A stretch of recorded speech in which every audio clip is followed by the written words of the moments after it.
Good morning, and thank you for joining today's webinar, What's New and Improved in Intacct's 2016 Winter Release. I'm Dee Bowers, and I'll be your moderator. So before we jump in, I'm going to briefly go over how to use Webinar Console. On your monitor on the right side of your screen, you should see an orange arrow, and that will let you toggle the webinar tray between the open and closed position. There's also a small chat window. Feel free to enter your questions throughout the presentation, and we'll answer those at the end of the session during our Q&A portion of the presentation. You should also see an area for audio settings. So if you're calling in on your telephone, please make sure you've selected the Use Telephone option. Alternatively, if you're using your computer speakers, make sure you've selected the Use Mic and Speakers option. Additionally, I'd like to note that this webinar is being recorded, and we'll send out the slides as well as a link to the on-demand webinar recording within 48 hours. So with that, I'd like to go ahead and introduce today's presenters. First, we have Manish Patel, a manager on Armino's Intacct team. Manish is a certified Intacct implementation consultant with knowledge in various ERP systems, Concur, Basecamp, and Dropbox. He has experience with technology companies, including cloud startups like LiveVox. We also have Brad Makula with us today, and Brad is a senior consultant on our Intacct team. He's also a certified Intacct implementation consultant and CPA. He's experienced working closely with manufacturing and nonprofit clients. So it's great to have you guys both here today, and with that, I'm going to pass the presentation over to Manish. Great, thank you, Dee, and welcome everyone to our 2016 release number 1. Today's agenda is going to feature Collaborate, which we'll talk about and how everyone can actually go in and utilize it. Inside Enhancements, so we'll dig into some detail regarding graphs and various updates there. Workflow updates with respect to areas such as order entry, accounts payable, and AR updates. Some aspects of project accounting that have also endured some updates in admin and other enhancements. So to start, Intacct Collaborate is now open for business. So this is a very, very exciting collaboration tool. And moving forward, the Collaborate for Intacct actually just allows users to connect and engage and allow you to have a platform to communicate within Intacct. And the exciting part of this is there is a connection with Salesforce's Chatter. So for those of you that are currently utilizing this function within Salesforce, it is also a collaboration tool that allows you to share information. With the partnership between Intacct and Salesforce, you can now extend Chatter into Intacct, and the time for the setup is relatively low. We're going to actually walk through the configuration itself, but what this is going to enable your organization to do is pass information from one system to the other. And also, not to worry, there's also the Intacct Collaborate for companies that are actually not using Salesforce, and the configuration is very much automated. We're going to walk through that shortly. Your users, once you go in and configure, will have access to set up their own Collaborate feeds and enable them to actually start posting and communicating with one another. So what's entailed with the setup itself? If you were to go into the company module and into the subscriptions, of course, as an administrator, you would have access to this. And once you gain access to the subscriptions area, there is an area for Intacct Collaborate. So you would go through the configuration. As I mentioned in the prior slide, the setup time for this is anywhere from 5 to 10 minutes. There are a few buttons here to actually go in and extend Chatter from Salesforce to Intacct, where you would go in and input your Salesforce administrator's username and follow the instructions from there. If we are just using Intacct only to collaborate, then we would just select that setting up top. So what is the user's experience going to feel like once they log in after you've configured this? This is actually a little screenshot of what your users are actually going to see once they log in. There's a video for them to learn more. There's the ability to actually start collaborating. So right on this Intacct screen, if you can kind of see, I know it's a little grayed out, but right next to Tony McKenzie, there's a little bubble to the left of his name. this is where you can actually get access to start collaborating within your own feed. And then, of course, your users will have the ability to continue into Intacct. So this is how that welcome screen is going to look. And it is a one-click to access Intacct's Collaborate feature. So right next to Tony McKenzie, essentially it would lead you to that Collaborate. So what's very unique about Intacct Collaborate is you not only get the ability to communicate via areas such as dashboards, via your own feed of information, you also have the ability to communicate on posts, so on actual transactions. So if you notice, or what you will notice once you configure Collaborate, is that there will be a little area towards the bottom of your transactions that will allow you to post. And when you do post, for example, why is this bill on hold? In this case, if an AP bill is on hold, it means that you will not be able to pay it out. So Tony McKenzie's coming in here and saying, wait a minute, why is this actually on hold? And somebody can actually go in, a user, and communicate back to Tony and give the answer as to why it's actually on hold. So record feeds, such as the inside of a transaction, such as an AP bill or an accounts receivable invoice, will allow you to actually communicate with one another. Now, the one caveat here is that note towards the bottom. The actual feeds or those list screens are not going to actually expose the Collaborate feature. So it's only going to be with the transactions themselves. So how does that collaboration center actually look? So it is actually called a mini chatter feed. So when you go through and click into that little bubble, it will bring you to Tony McKenzie's collaboration center. And on this left-hand side, you'll see a feed, and you'll see the users that you actually follow. You'll be able to make your own groups. So if, for instance, I only want my executive team to be able to see certain pieces of communication between us and the executives, you can actually make them as a group of your followers. You can then, at the time of posting, determine who you would like to present that posting to. So it's very, very quick. It's pretty much a drop-down field. At the time of posting, you just essentially select the group and click the comment button, which will actually go in and expose it to the rest of the members of the users. So it's very, very quick insight. This is a way to see it in the Collaborate Center. As I mentioned, you'll also see it exposed in the posts themselves of the transactions, as well as dashboards. So here's an example of that executive team that I just mentioned.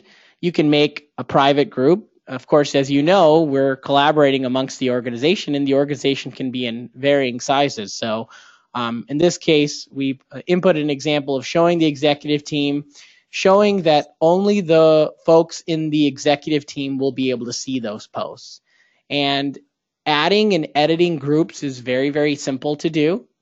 Once you go in and actually set up your groups, then there will be a little area for you to see, as you can state on the right-hand side, that says add and remove members, or you can change the various roles. So, as I mentioned, groups are a nice feature to have to help kind of limit some of the information that gets shared. So how does it actually look with respect to a feed? So if Tony McKenzie were to come in here and actually comment on something, if you click in or hover into that bubble, it's going to expose that feed. And if you click into it even further, it'll take you back to that previous screen.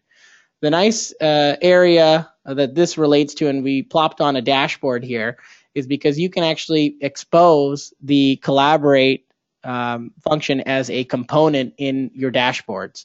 So if I were to want to understand why my P&L is fluctuating back and forth, and I would like to communicate with a member of my team about that, I can actually expose that feed here in this dashboard. And this is an example of what I just mentioned, how we can have a component feed. So in this, as you can see, that CFO is saying, hey, well, I'd like to understand a little further about this particular report. and the controller can come in and actually respond back to the CFO. So as you can see on that feed, we have the ability to post. So that's just simple text that I would like to write in. We also have the ability to insert a link, and we have the ability to insert a snapshot. So think of a snapshot as a way to take a screenshot within Intacct, and that snapshot can actually be saved, and so that controller user can then download that as an image. So next I'll show you an example of how that snapshot's going to look. And as you can see, you could do a few clever things around taking snapshots, change some color variations. You can essentially edit that snapshot in various ways. Once you actually save your changes, then it will then go in and save that as an image for you to post. How has graph design been updated in this last release? Well, we're all used to the financial report writer, and we very much like the ability to preview our reports at the time of actually creating them. And previewing is so powerful in the report writer because we would like to see our progress as we're going through and designing these reports. Well, what's been made available within the graphs is it's taken a little bit of an overhaul in terms of actually showing us a preview of what we're designing. So as you can see, we're bringing our data to life, but really our intent here with Intacct's release is to better communicate kind of the ways to design your graphs. And previously there was a wizard that you had to go through in order to see what you're designing, and then you would actually go in and see your design after the fact of creating the graph. So what's nice about this is it takes more of a reimagined process. As you can see here, there are steps, but there is a preview on that right side. So we can go in and say, well, I'd like to see my sales by year. I'd like to choose a particular reporting period as well as a particular account group called sales that pulls in all of my sales GL accounts. And I'd like to see and refresh this graph here on the right side as I go in and enter various pieces of data. So maybe I'd like to see this as a trend, or maybe I'd like to compare this account group to another account group. So that right-hand side refresh button allows us to go in and preview that actual data. And then there are various icons available for you to see the data in different ways. You may like the bar graphs. You may like them in more of a line graph fashion. So this refresh icon allows us to see it on the go. So it's very similar to the financial report writer where we get the ability to preview. One other feature that has been available for us within the graphs is the ability to have waterfall charts. So this is a fairly brand new tool, and Intacct likes to essentially tell a story with this. So what you can do is capture the beginning and end, and you can have the first and last columns depict pretty much the starting and ending value. So as you can see in this example, it's showing us the beginning of revenue. It's showing us that activity bucket. So what are the types of revenue, product, services, and sales returns? And what's my total revenue at the end of a particular reporting period? So in between, you can actually tell your stories. And those intermediate columns, product, services, and sales returns, obviously will be shown as decreases and increases. But the nice thing about this is you will have the ability to select from various account groups. So if I wanted to see, beyond this, if I wanted to see maybe a particular account group like locations, or I wanted to see multi-filtered dimension that took into account maybe customers by location for a certain account group, as you can see, you can get very much into detail for this.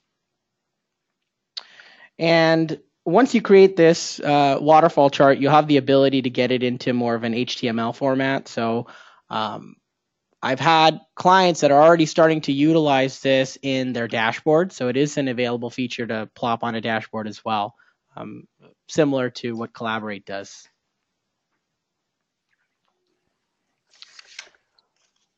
automatic metric counts for better insight. So I believe all of our clients will like to leverage this in some way, shape, or form if you're utilizing statistical accounts.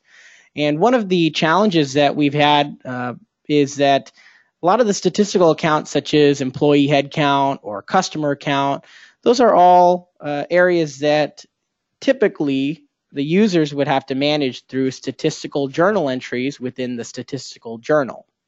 So what Intacct has made available is the ability to automate those metric counts. So how do we actually do that? Well, there are a few things that we want to track. We need the ability to have some flexibility, and there have been several improvements throughout the system over the past few years to enable you to get some automation around developing these relationships. And so how the metric counts work is you get to track the changes automatically. Those statistical journal entries that I mentioned were previously a manual task can be automated within the statistical journal. You can go in and select from various types of statistical accounts and set your own dimensional rules. So let's just say I needed to focus or hone in on all of my active customers versus my direct customers. And I can go in and essentially set that rule for my dimension and have that statistical journal entry auto post at the time of a new customer being created. So how do we go in and actually design that? I'll show you an example shortly. But you see this snapshot here in the dashboard. We have the ability to show how many new customers we've attained compared to a prior period, how many customers may have been lost, what is our renewal rate. So various metrics that we can actually expose in the dashboard as graphs or performance cards. So how do we actually get this to work? When we are initially creating these statistical accounts, what we can do is essentially put in dimensional groups. And we can insert our various rules based upon how we'd like to see certain things counted, such as, for example, a customer count. And so the graph below kind of shows you the process. We create some dimensional groups as well as stat accounts. So if, for example, I wanted to see, going back to my customers, I needed to see all of my customers counted, and I wanted to create my own customer group that tracked a certain type of customer. I'm going to then establish my base count. So how would I like it to actually count and create that journal entry? And part of that journal entry is going to say, well, where would I like it to post these transactions? Do I want them to post into the stat journal? If so, let me go ahead and elect to set that up within the general ledger configuration. We can go in and create some dimensional count rules. So if, for example, you kind of have a multi-filtered dimension that you want to keep track of, this is where we can set some various rules. And then the automatic posting will begin as you follow the criteria within those rules. So as a heads up, we're just creating stat accounts, configuring groups, and then enabling it within the general ledger configuration.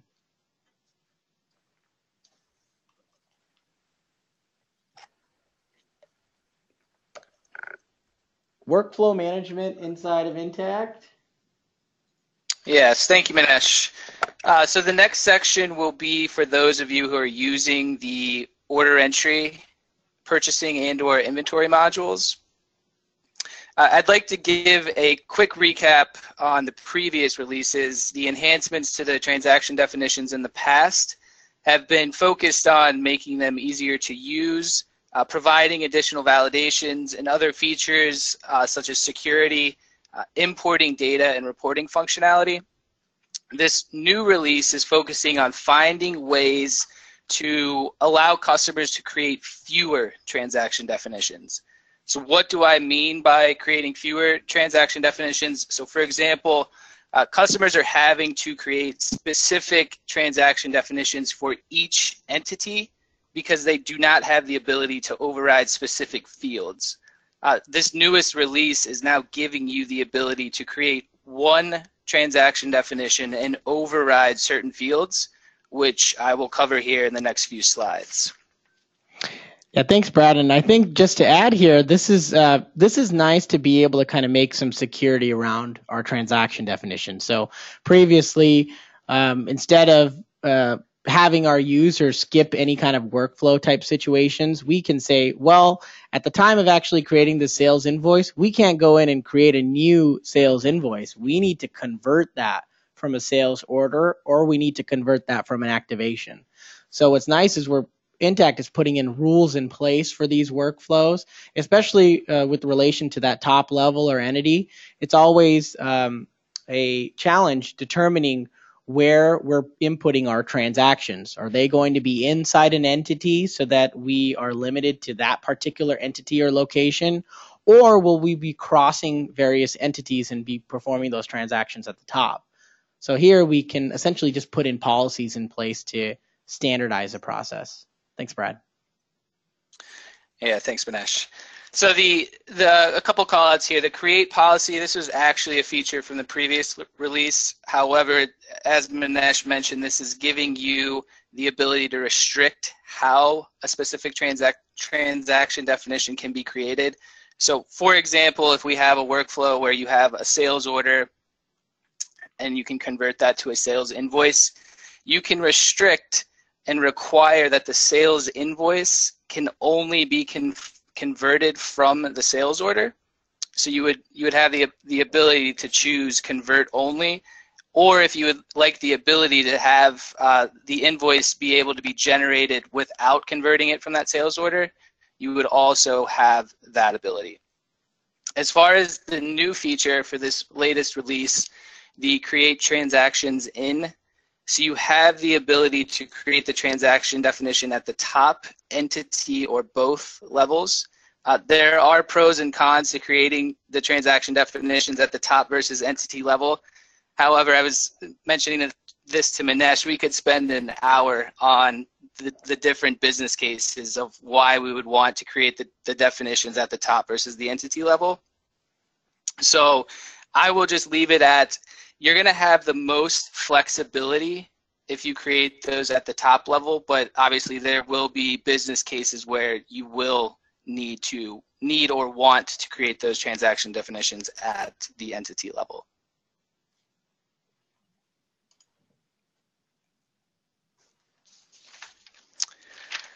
Okay, so the order entry transaction setup continued. So this is the new tab that you will see on your transaction definitions. So within the entities setting tab, you can see that this is allowing you to choose the entity that we are allowing the transaction definition to be created in. You'll have the ability to override the documents sequence tab for each entity. So for example, if you wanted to have separate invoicing sequences for entity A versus entity B, you can see that you have the ability to set up those numbering schemes and assign that numbering scheme to the specific entity, but still only having that one transaction definition. Same concept with the document template. So if you have two different invoices for entity A versus entity B, maybe you have a UK entity where you have to display VAT in a specific manner compared to maybe in Germany where the VAT requirements on the invoice may be different. You could potentially have two different document invoices and restrict them on the one transaction definition. So again, as I mentioned, we could spend this whole webinar on this concept.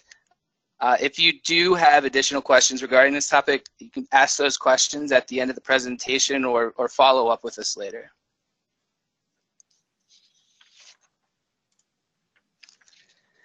So I'd like to transition to a few new features in accounts payable and accounts receivable. Intacct has added additional insight to your bills and invoices. We will highlight a few of the new features over the next few slides.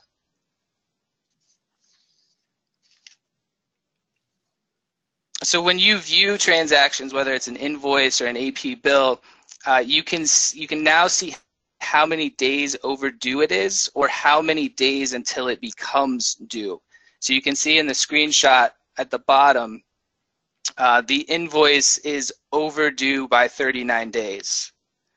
Now, depending on the payment terms and the current date, you will also see a field where the invoice is due in a specific number of days. So just an extra field you can see here on the invoice or the AP bill itself. And then you can also see it in the top screenshot. Intacct added a days aged column to the vendor aging report. So if you guys remember, with the vendor aging report, this field was not there, so you potentially had to create a custom vending aging report and do a calculation between columns to get that days aged column. This is one new feature with the vendor aging report Intacct added.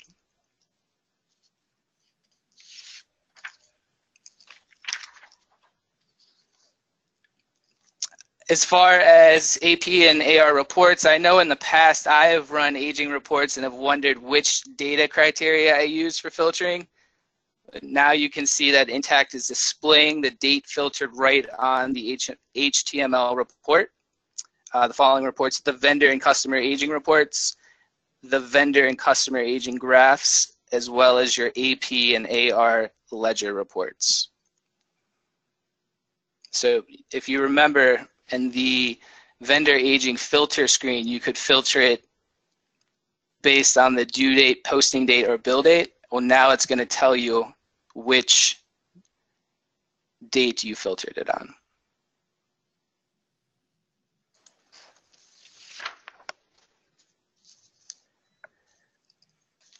And a few other AP and AR updates. AP and AR permissions have been expanded for bills, invoices, and adjustments.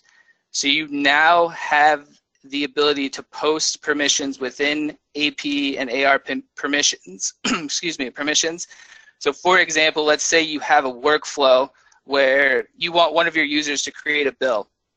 However, you want to review it before it is actually posted to the ledger. That user can now create the bill and edit the bill as a draft, and then another user can come in and review the bill / adjustment and edit or post that bill. And you will maintain those AR and AP permissions in the same place in Intacct. So if you go into the AP permissions, you're just going to notice there's an additional feature where you can now edit and post bills and adjustments. And then finally, Intacct upgraded the check register.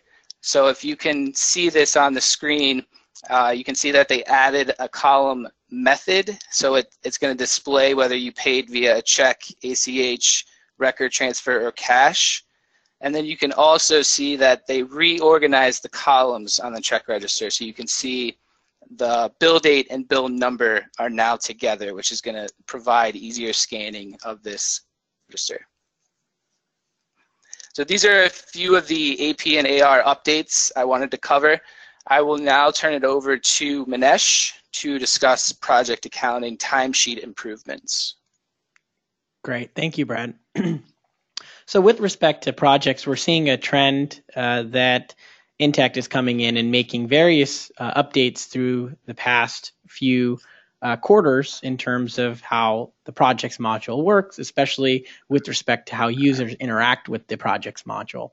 And one of the key areas that I've had many clients ask for in the past was respect to how do I let my users know, or how do I find all of my missing timesheets within a particular period.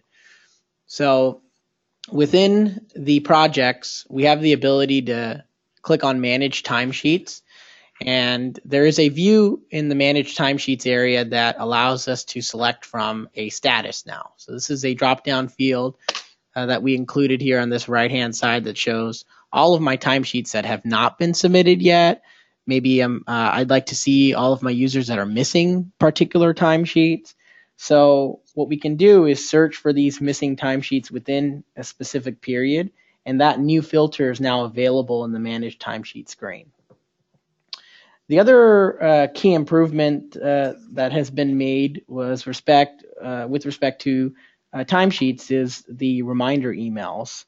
So we needed the ability to kind of customize our reminder emails in some other ways. And what we now have is that filter that gives us the reporting periods that are missing. So, well, I know that, great. Well, now I need to go in and remind that employee why or what timesheet is missing. So we can actually customize the subject line here and say, well, this is there's an issue with your timesheet, so that it's actually glaring to the employee. And then there is the ability to actually customize that message. So, hey, we haven't received your timesheet for this period. Can you please send it over kindly? So we can insert those custom subject lines and messages. And now what we also have with this new release is the ability to BCC, for example, another manager. So let's just say we need to know the manager of the resource that is missing their timesheet, but let's just say we also need to copy one of the payroll managers. So this is going to enable us to blind copy another manager. And of course, when I refer to sending email reminders, we're going to be able to actually send those emails from Intacct.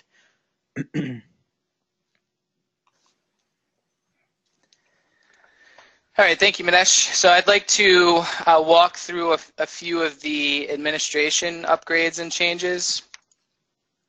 First, with your external authorizations and external users, these are now 2 different records in Intacct.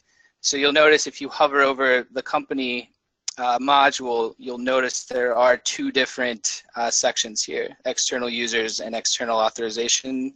So the external user is a user who is accessing your company by sliding in through a console company rather than logging into your company directly.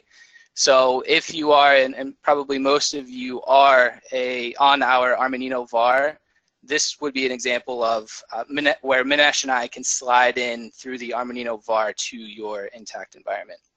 The external authorization records allow another Intacct company to access your company externally. So this would be, for example, Intacct support. And you have the ability to, if you went in and viewed your external authorizations, you can see that you do have the ability to disable access for those external users by setting an expiration date. Yeah, and just to add there, Brad, real quick, I think it's important to let our clients know, and I always do this during my implementations as well, is you're in charge and you're in control of your Intacct environment. And what's nice about this is even though, let's just say you had a support case with Intacct about a product issue, they're going to ask for your permission to enter into your Intacct environment. So really what this enables you to do is have some controls around who accesses, not only within your organization, but more on like a macro level access into Intacct. And so it's nice to be able to set those authorizations as well as those expirations. Thanks, Brad. Great. Thank you, Manesh. So increased security. Intacct beefed up their security and increased password length and complexity. Previously, administrators could disable these requirements. Going forward, all user passwords must conform to these password creation rules. You won't have to change your password today, but the next time your password expires or is reset or needs to be created again, you'll have to follow these new password creation rules.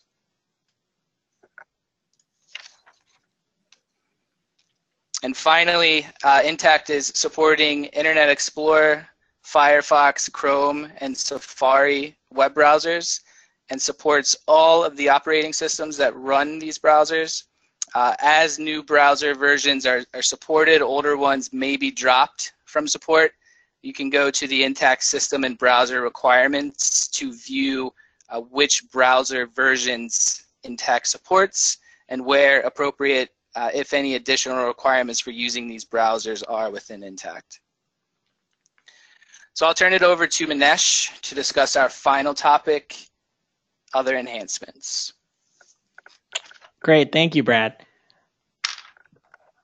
So what are some other enhancements that have taken place in Intacct that are important to you as our clients? The automatic inter-entity funds transfers with different currencies has been a topic raised for some of our clients that have multi-currency and a multi-entity shared environment. And so what we now have the ability to do is, let's just say we had an entity with a US dollars bank, as well as the entity's base currency being in US dollars. And we had another entity in euro with a bank currency of euro as well. We can now automate the transfer or set up the transfer between both of those bank accounts at the top or root level. So prior to this release, this was not possible, but we now have the ability to essentially set up these funds transfers between the different sets of entities. And this snapshot up top just kind of shows you the bank setup, how the bank relates to the entity's base currency. So both of those are in USD and euros. And then that snapshot on the bottom tells us from which bank I am transacting from. So let's just say I'm sending some money from the US bank into my euro bank that belongs to a different entity. Well, I can go in and establish a USD to euro transfer. How's it going to look on my actual reports? So when you actually are looking through your cash balances for your entity, so that's a report within cash management, you'll actually be able to see that the bank entity's balance is updated. So in this case, if I'm transferring a certain amount of USD, then if I look and open up that cash balances report, I'm going to see that amount in USD that I'm transferring. And then on the flip side, I'm going to also be able to see the account for my euro entity and the exact amount that I've transferred. So it's just a way to help to automate some of those funds transfers and be able to do that here at the top.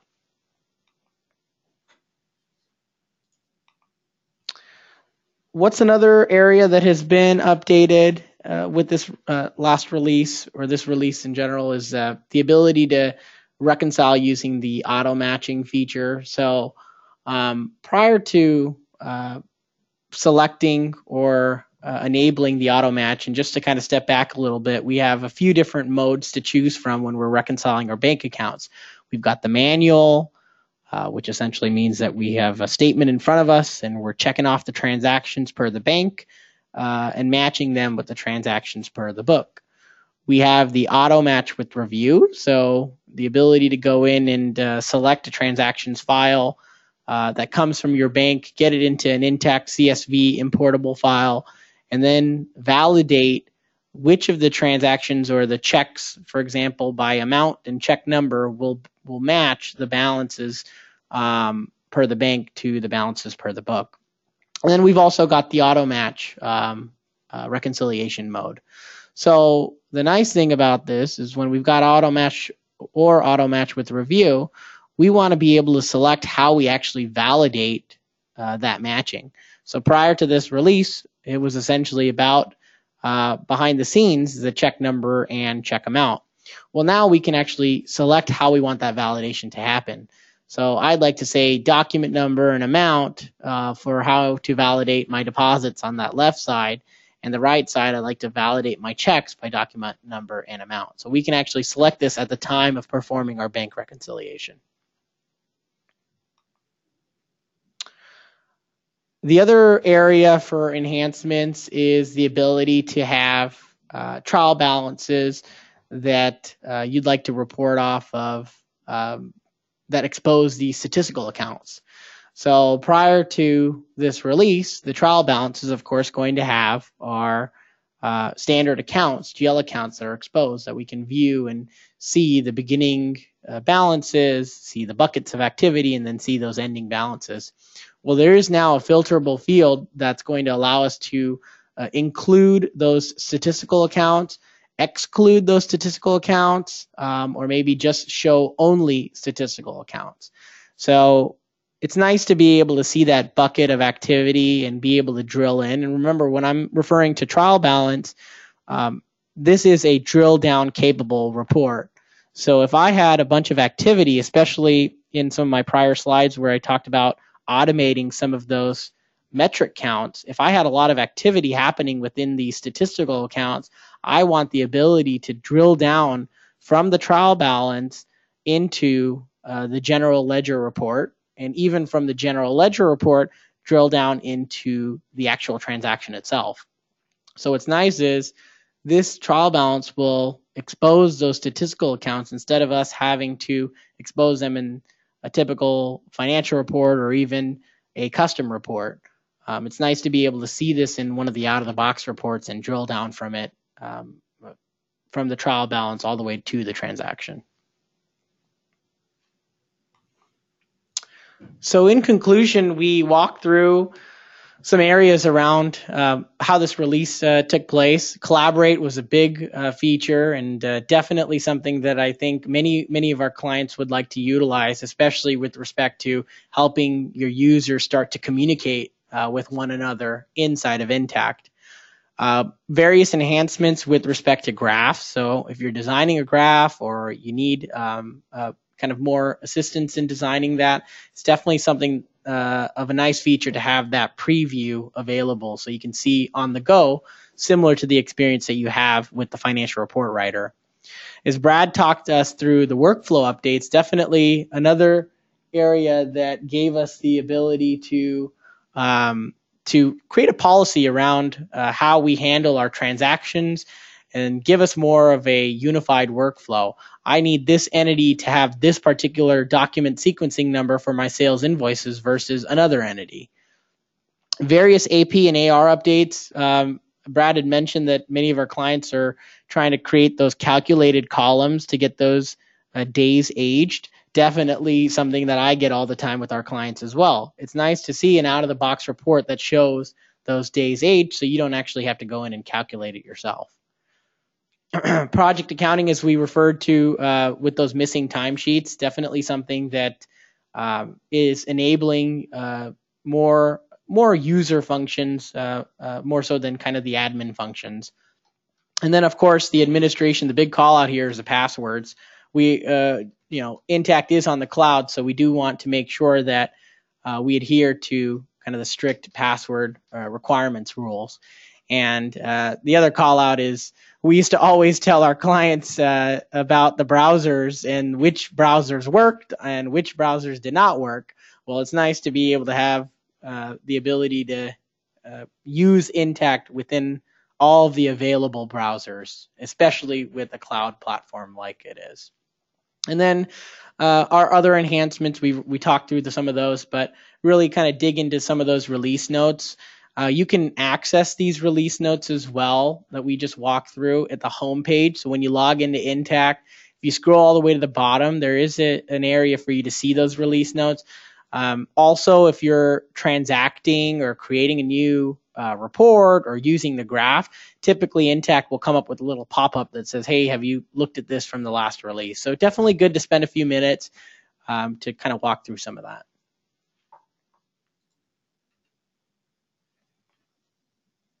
Okay, well, thank you, Manish. We're going to jump into our Q&As right now.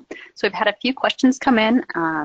The first one is, does the graph editor allow for previewing actual data in the same screen, or does it just include sample data?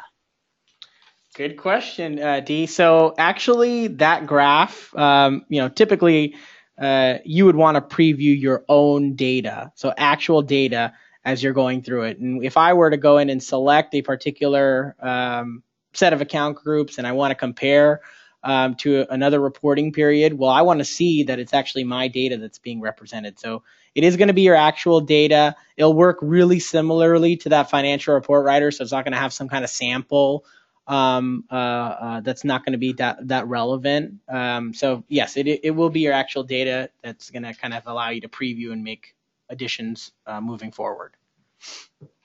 Okay, and then we had one that says, can automatic metric counts be used for both dimensions and user-defined dimensions? What are some examples of automatic metrics I could have the system perform beyond the standard dimension counts? Also a great question. So we can have the dimension counts available for your default dimensions as well as your user-defined dimensions. So it's not all the time that our clients are going to come in and say, hey, I need to just track my employee head count, and that's it. Or I need to just track my customer count, that's it. What's nice about this is you can actually create statistical counts that represent a little bit more than just the standard dimensions. So I want to create a revenue by customer or per customer. I want to create an expense per employee. I want to create a list of account for all my customers in the West Coast compared to all of my customers in the East Coast.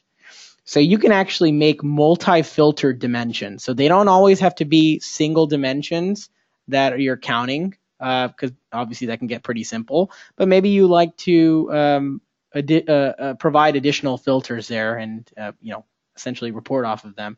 And the real benefit here is to make them into performance cards so you can actually see them on a dashboard. Okay, great.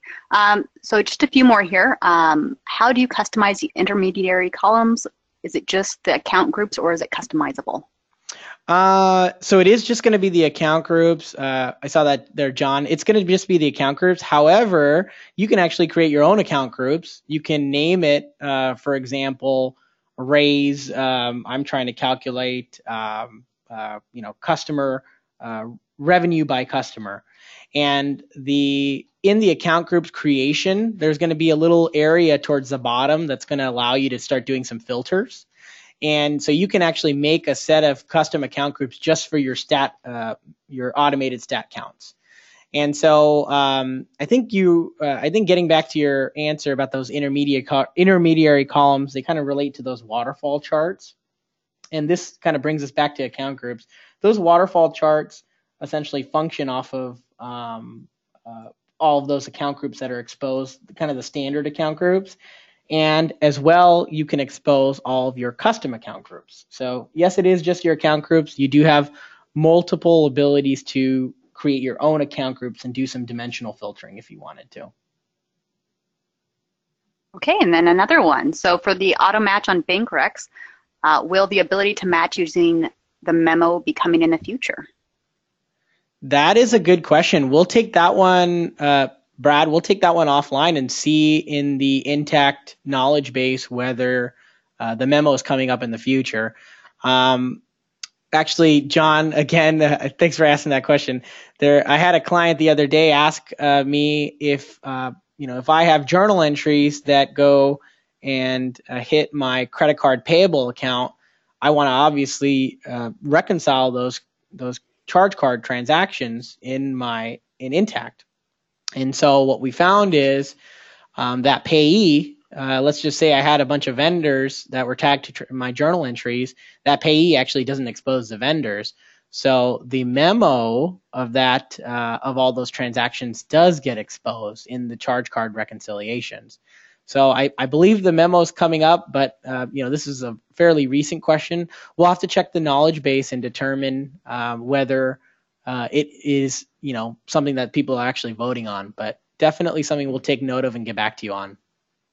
And if it's not on the knowledge base, by the way, we can always add it and have the users start to vote on it.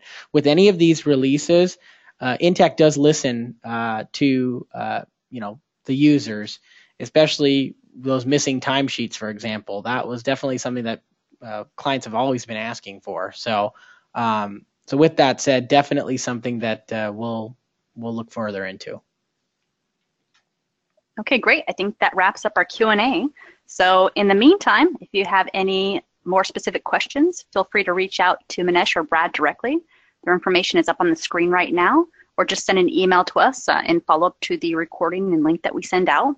So as you exit, there's a quick survey. If you could just take a moment and let us know your thoughts on today's webinar, that would be fantastic. So thank you again for attending. Have a great afternoon and a great day.